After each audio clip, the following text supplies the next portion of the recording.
They got the file!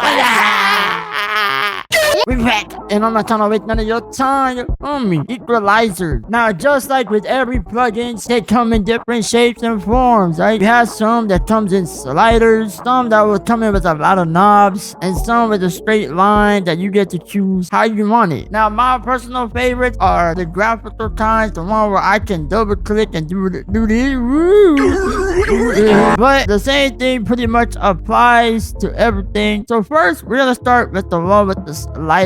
You feel me? These are a little bit confusing because all I see is like, what's this? Now, luckily, in FL Studio, boom. In FL Studio, they got the little numbers. Most of them should have the numbers anyways. And here's like the little visualization. Now, for the sake of you guys learning what it does, I'm gonna leave this here so y'all can see. Now, if I were to summarize this, I would love to break this down into 3 different categories. First 2 being low end, the middle 3 being mid frequencies, and the last 2 being high frequencies. I don't want to overcomplicate this for you guys. If you're trying to get a crisp, clean vocal, normally you'll want to lower these 2 down. If you can't trust your ear, then I suggest using something that allows you to see what you're doing. And just to have a quick understand of what you're doing when you're touching this is for that airy sound. It's like that crisp air sound for your vocals or like for hi-hats. It's like that super sharp sound that you're not gonna be able to exactly hear it, but you're gonna be able to feel it. You're gonna feel like everything opening up, right? Like, you know, when air comes in, you know, boom, you're feeling a little too hot, that air comes in, yeah, it feels so good, you know what I mean? I would say you want to lower these 2 a little bit, but not a lot. One thing I know that a lot of beginners do, and I know I did that too, we think that it'll sound better if you lower it a lot, but the thing is, whenever you hear it on other devices, it's gonna sound weird. A lot of that life that comes from the music will be gone, and this is where pretty much the body of your music is at. Picture this as the fresh air head, body, and legs. It's a movie, right? This is the frequency knob. You have to choose where you want it. So realistically, I could just mess all of y'all up and like do that, but now that's just gonna confuse you, right? You don't want to do that. Moving on to another complicated EQ. This one you cannot see. This one has no visualization, which some of y'all might be dealing with, especially if you're using old gears and studios, right? You can't